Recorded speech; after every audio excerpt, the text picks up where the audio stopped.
So your entire family is able to go? They're all? Yeah. They're all? Well, Wow. different times. Okay. So Bruce will be joining us for some of it. Yeah. Brent and Brady. Nice. Yeah, it'll be good. Very nice. It'll be good. I hope to get there someday. I've yet to be overseas. Yeah. So it has not happened. And Pretty great perspective. yeah, yeah. And my oldest, she's been to like 8 countries before she was like 20. That's the beauty of growing up at WEAG. You get to go on lots of mission I trips. know. I didn't have that growing Yeah. up. So I didn't even have a youth group when I was I'm in high sorry. school. I know, it's so sad.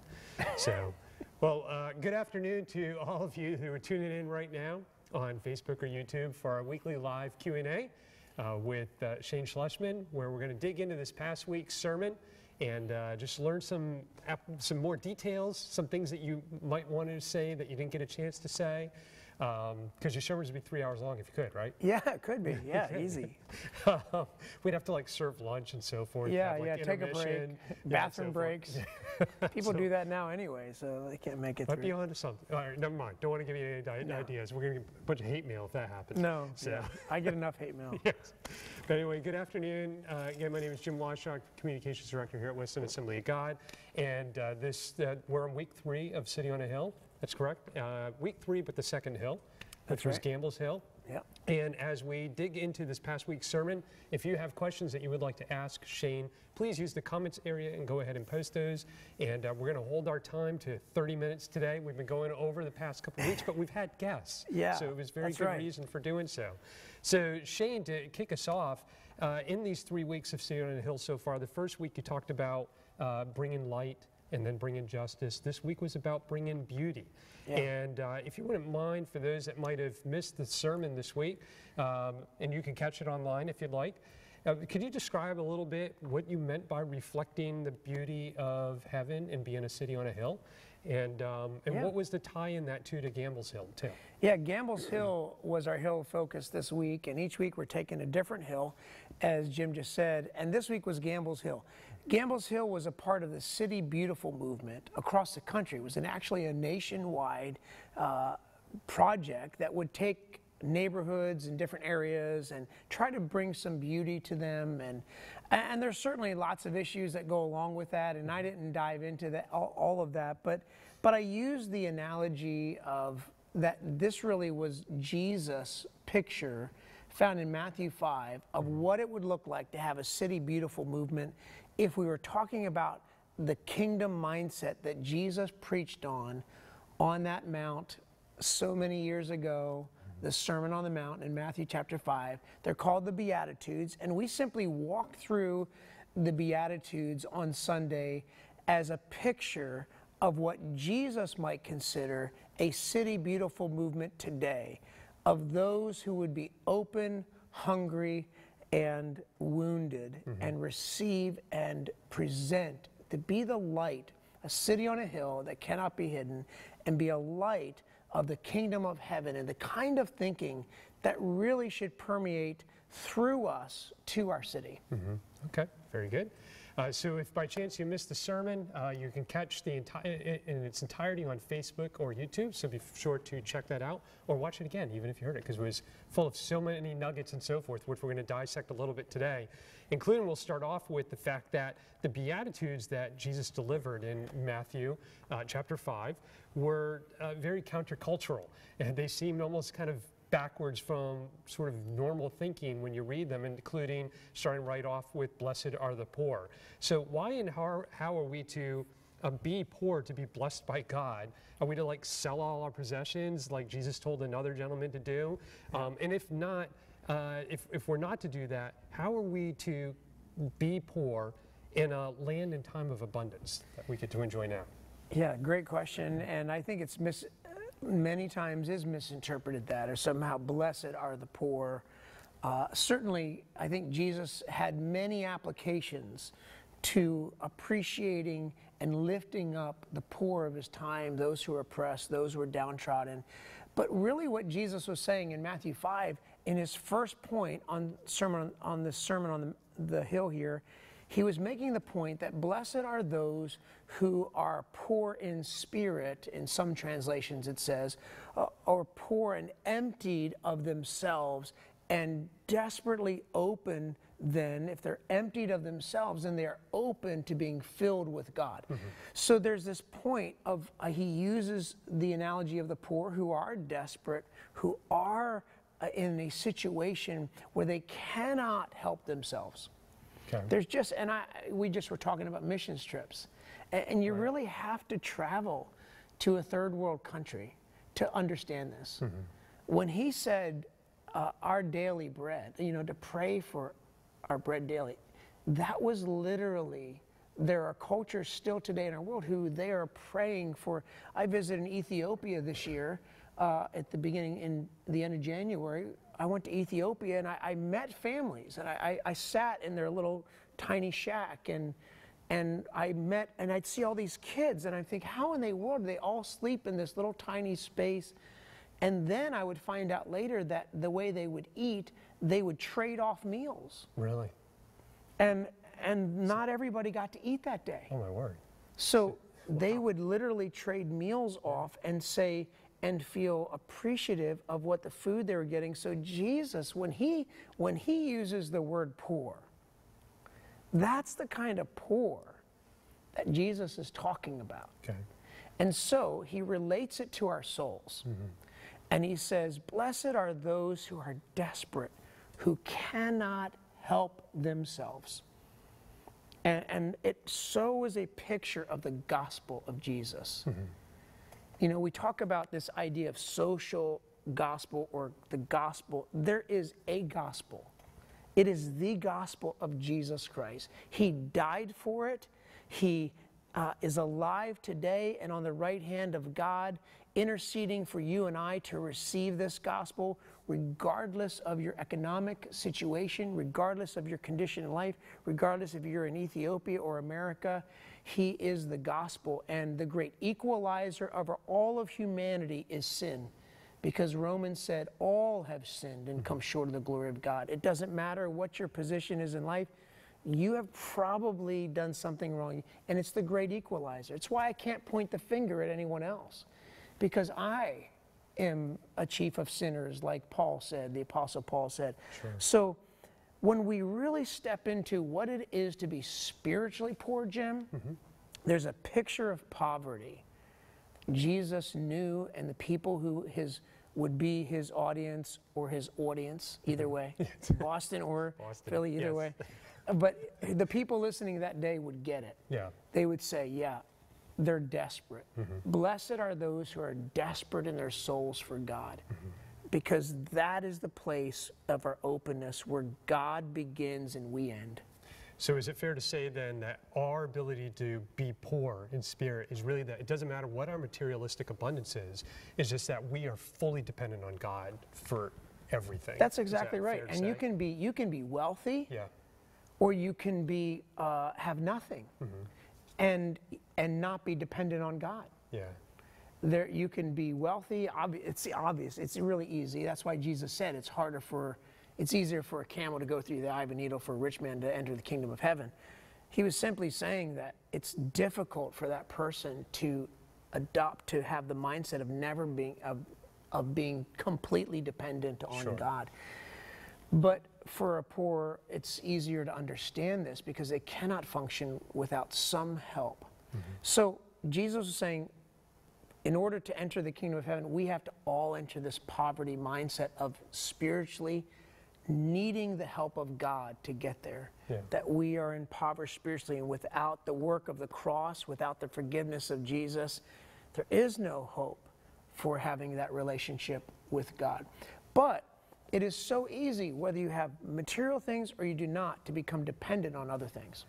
You could become, a poor person could think, well, if I just had more food, if I just had a house, if I just had these things, then my life would be better. They are not dependent on God. They're dependent on those things to answer what they feel their need is.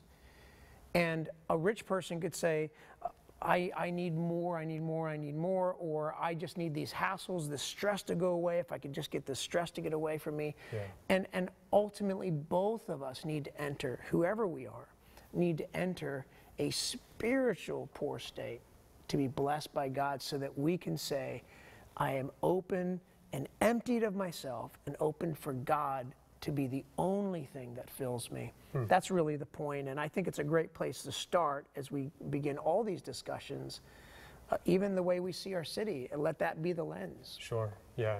It seems it needs to, as you were just saying, needs to lead into some even the other things that Jesus went on to say, including something else that's rather countercultural, which is blessed are those who mourn.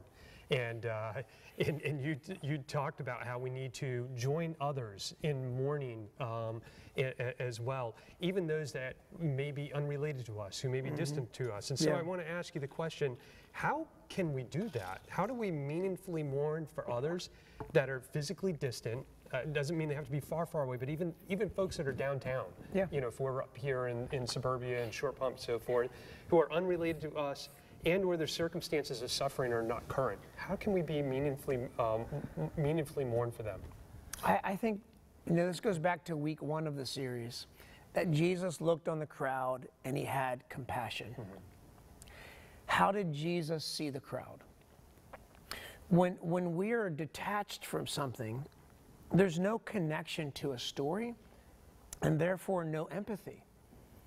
And I think what needs to happen first is an approach with compassion that Jesus modeled for us. And when we learn about, I think we learn about someone's story, it changes everything, right? Sure. If you just saw me on the street, had no idea who I am, but then you wouldn't think anything one or the other. You wouldn't feel compassion or judgment necessarily. You would just think this guy, you know? Yeah. And if you get to know someone and you hear their story, it changes everything. And so Jesus had the advantage, okay, you know, yeah. And so when you're omnipresent and you're omniscient, you can do that. Sure. So Jesus did know their stories, but I think that's exactly the point. That we would be willing to join and learn, join someone's story and learn of them and learn first, and then begin. Then we can take on the ability to mourn with somebody that hurts.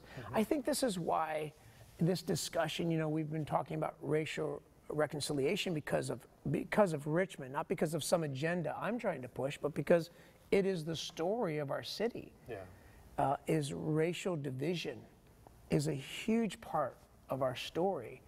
And unfortunately, that's true. And also, unfortunately, there are so many people, since I grew up as a white person with lots of problems. It's not like I didn't have problems. I understand problems, but I don't understand their perspective. So how can I learn about what it is to be an oppressed minority, or how an entire many generations of an oppressed minority have an impact? And it ought to have an impact on us as compassionate Jesus followers as well. Yeah. And I think for us to step in and learn someone's story is the first step of that. I've been reading some of Ken Witzma's book right now, Pursuit of Justice, The Myth of Equality. These are great ways to start out. Ken is white as you and I, and he goes through this study, and it's really about a journey of learning about minorities and learning about their story. And when you hear that story, when you hear of anyone, it doesn't matter who they are, that you hear of their story. It doesn't matter their color or their culture or their financial situation. We can learn of them, and their story could become our story. And Jesus was saying, blessed are those who mourn. You know, those are the people, if they mourn, they will be comforted. But in a culture that was hearing this, was a culture that mourned together, that understood just communities that would mourn together. And so my point really is that we need to join each other's stories. Yeah, yeah. It seems like an essential first step to a challenge that you laid out for us in this week's sermon, to own a history that is not part of our own experience. Yeah. As well. How might we be doing that through the Lift Up RVA projects? So, you know, I think this is a great way, is because serving. You know, every missions trip that WEAG has ever been on, and this is no different. Every missions trip helps us take on a perspective. We go there and serve, but when you serve a people, you find out their needs, you find out where we can help them. That's what we're doing in our city this summer, is we're finding all the places. Our youth are getting ready to launch an entire week starting Sunday afternoon. They're going to be ministering all throughout Richmond, doing projects. Their perspective will be open to the needs of others. They'll also learn about, in those needs, they learn about a people group who have more needs, and they ask questions like, why is this the case? How is this the possibility? Is it just that, are the poor just because they're lazy? And we talked about this in Facebook Live last week. Alan Shipman did a great job really helping us wrestle with this. But I really think that owning someone else's story or owning their history is also taking ownership for something that, hey, the children of God, there are children of God that suffered in Richmond, Virginia. And I think learning about them is important. Now, a lot of us, when we learn of that, if we weren't associated with it, there's a lot of guilt that comes from it, and even rejection that naturally, it happened in me. Honestly, Jim, 5 years ago, as I began to talk about this, I felt guilty all the time. I didn't like talking about it because, like, how long am I going to have to pay for the sins of people in the 1800s or whatever? I mean, and when you take that perspective, you immediately get defensive instead of stepping in and saying, what if you just went and learned about it? And so I just began a process of learning. And the more I do, the more God convicts me about owning a history that wasn't even mine. And that's really what's happening in the Old Testament. Every time Moses does that, Joshua stood up, he asked the children of Israel to own generations of history before them. And not just of themselves, but of the rest of the world. And we see that in the New Testament reflected more and more. And Jesus shows up on the scene and says, this is how we ought to approach each other. And it's a perspective, like you said, countercultural in our culture, especially because we're so individualized. And no doubt doing exactly that, as you started to immerse yourself into understanding and gaining this perspective, you no doubt started on a path of desiring something else you challenged us with that's also countercultural, finding justice for others instead of ourselves. I thought that was really, really profound and so forth. And in fact, in a society, and especially an online culture that seeks self-justification, it seems nowadays, we're always trying to justify and argue our point and being right. How do we possibly best model online and in our day-to-day lives is finding justice for others instead of ourselves? Great question. I think he says, blessed are those who are, I find the right verse here, are hunger and thirst for justice, for they will be satisfied. That is the satisfaction that comes in justice, is about seeing things the way God sees them, and the things that are the hurts that people are going through. When we approach a situation, whether it be online or whatever, we're usually announcing what someone did wrong. We're announcing the situation, how something could fix it or a law could fix it. And I'm saying, you know, the kingdom of heaven wasn't concerned with a political agenda. But there's a lot of application. But the most important application is this, that rather than bringing that agenda to what we're seeing, bring the eyes of Jesus with us. And see a child who's hurting, see a person who's hurting. Maybe they broke the law, and maybe they should be in jail, but they're still a person, and they're still sinning just like I am, and they need compassion. They don't deserve compassion. Grace demands that we offer compassion, the way that Jesus offered compassion to me. And as he sat on the cross being murdered, he looked up to heaven and said, don't even hold the sins of this against them. They don't even know what they're doing.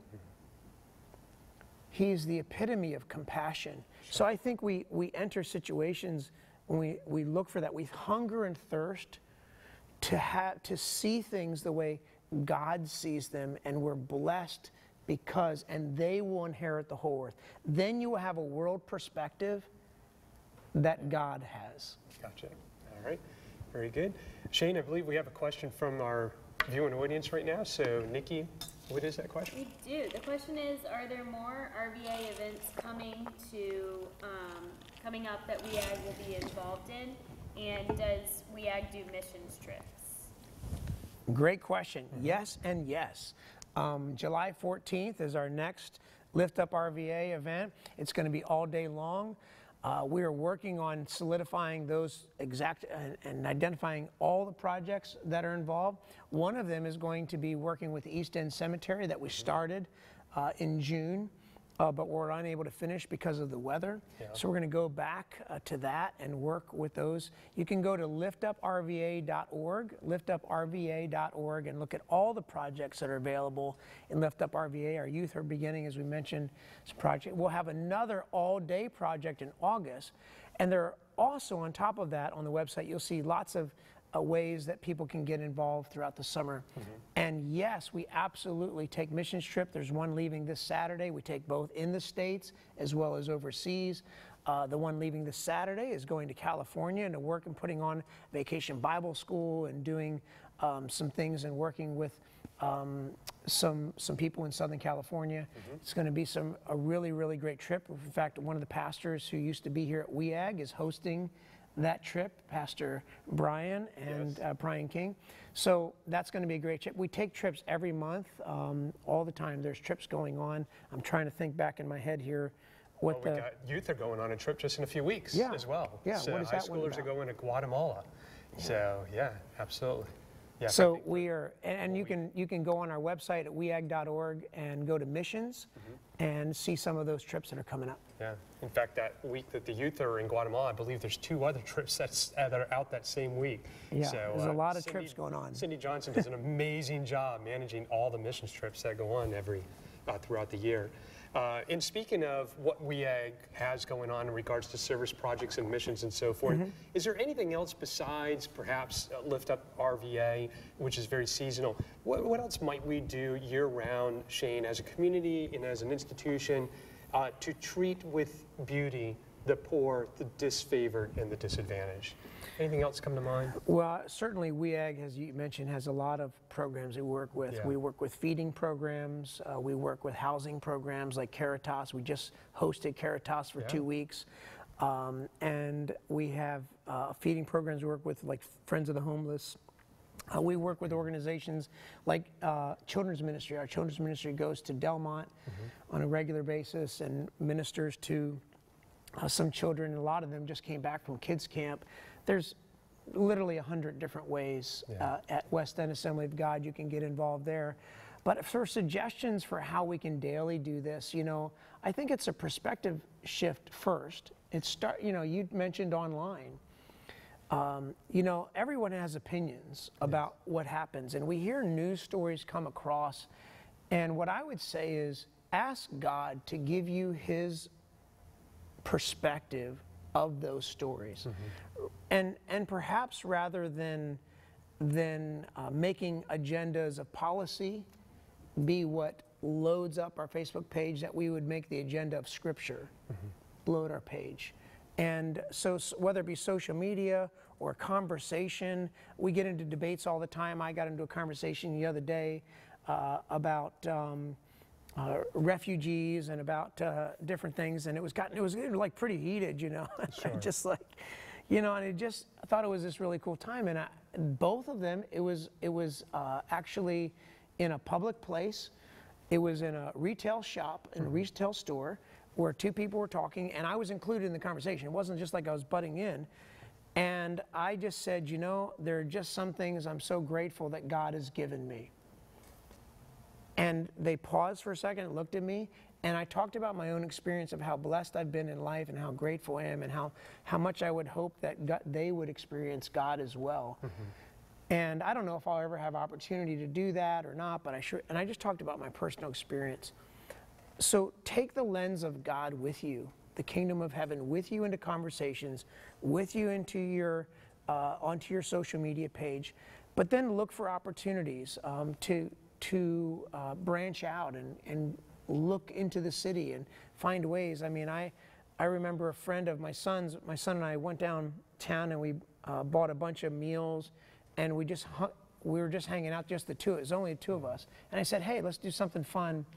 And there's a man in our church who gives me, every now and then, he'll give me $100 and say, I want you to go give this to someone who needs it, or do anything you want with it. But he didn't want to be the one who directly does it. He takes it very seriously. The right hand doesn't know what the left hand in Scripture. Just wants to give that anonymously. And so I did that, and one time with my son, and we bought meals and we served. Well, he told about that to a friend one time at school, and that friend was like, oh, I want to go with you sometime. I want to do that. Really? Okay. And it was just how the impact of just looking for simple opportunities can make a big difference of the people around you. In fact, you'll find a lot of people kind of even shocked that the kingdom of heaven is kind of shocking. The kingdom principles are pretty shocking. Sure, yeah. You mentioned something a moment ago when you were talking about this exchange with these two individuals in the store, refugees. And I know from talking to you before, you've got a big heart for refugees and so forth. And this is a challenging question that actually come from one of our viewers after this sermon this past Sunday. So it may not be something that we have time to delve in deep here, and perhaps you can provide a fuller answer online. But basically, the gist of this person's question is that a lot of things that you mentioned this past Sunday seem to go against mainstream Christian culture. Well, they probably go against culture because you're reading Jesus' words, for sure. In that there's a mainstream view that Christians don't support immigration because many Christians may be Republican, but that's, this individual was saying personally for them, that makes them uncomfortable. That the scriptures seem to point that individual to embrace immigration and so forth. And since that's so tightly related to refugees and so forth, what thoughts, what guidance might you be able to provide this individual in regards to how they should think, how they should act in this? So.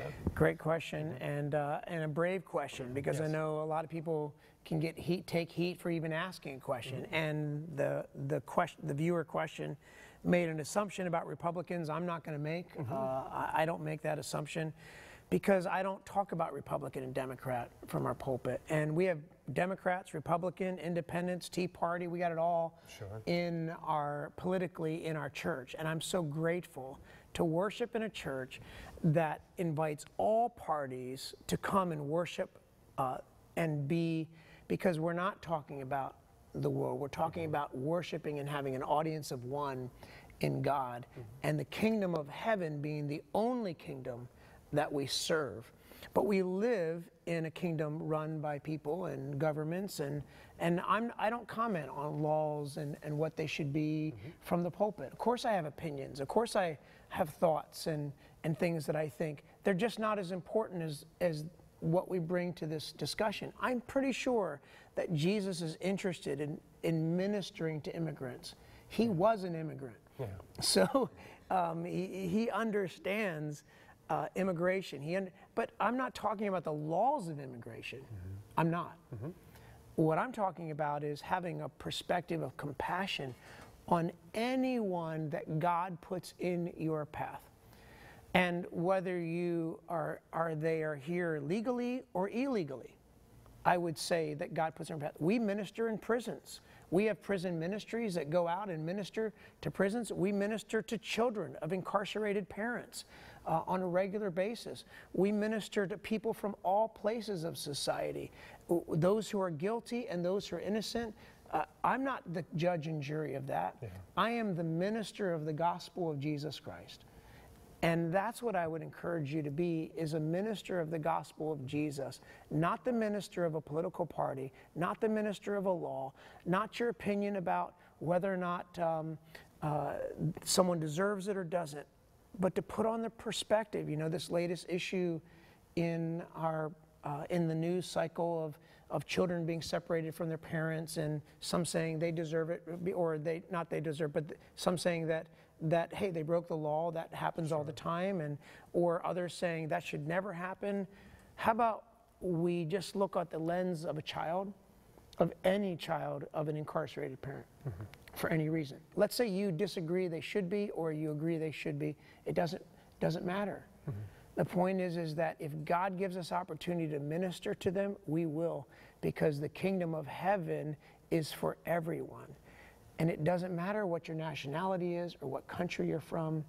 So we take every opportunity. We have many ministries already here English as a second language is an opportunity because people are coming from other countries. They're learning to learn the culture and learn English as a part of that. So it's a great way for us to step into and help sometimes our Christian brothers and sisters, sometimes just children of God who have not accepted Jesus, but we have the opportunity to come alongside them in their story and not judge whether or not they should or shouldn't be here, but accept the fact that they are and that God put them in my path for a reason. And my reason isn't political, it's biblical. And Jesus would step into that moment, and I believe he would minister and meet their needs. He would come alongside them. He would do what is right according to the kingdom of heaven. Very good. And we're going to end on that note, because with that answer, you basically answered the next 3 questions. Yes, I did. So that would be a grand slam in baseball. Oh, wow. So that was, thank you so much for sharing that perspective. Yeah. I'm sure many folks kind of wondered and were pondering that very question. And so thank you to the viewer who asked that question as well. We really appreciate that. So Shane, what can we look forward to in this coming week? Yeah, so we're looking at our next hill, which all of a sudden has slipped out of my mind, what the next hill is. Shockoe Hill, yeah, so Shockoe Hill. And it works out great. There are several graveyards that are in Shockoe Hill we're going to hear the story of and how they came to be and what Shockoe Hill has been known for and its history. But we're also going to take a look at the next step, and really I'll just give you a little teaser that Sermon on the Mount might show up again, yet again as we're talking, but also just the principles of the kingdom of heaven and what Jesus was talking about in how there's this idea, we talked about it with mourning together, there's this idea that we join people in where they're at, and what does that look like in our everyday lives, and as we live that out at work or in life, in church. And so I'm looking forward to taking the next step in our City on a Hill series. I hope you'll join us this Sunday. Very good, very good. Yes, please join us at 10 a.m. on site or online to hear that sermon and to learn more about Shockoe Hill. We very much look forward to that. And for the live following that, we're going to give Shane a break because Shane's headed out of the country for a couple weeks, so forth. Going to visit one of our missionaries and have some good time. 2 of our missionaries, actually, going to be preaching in their churches and for the next few weeks, so I'm really excited. Very good. So we're going to have sort of a special edition of our live Q&A next week, so be sure to stay tuned for the exact day and time for that next week. Watch for that online, and we look forward to having you join us then again as well. Thank you so much, Shane, and have a blessed day to all our viewers. Thank you. All right. Thanks. Yeah, but.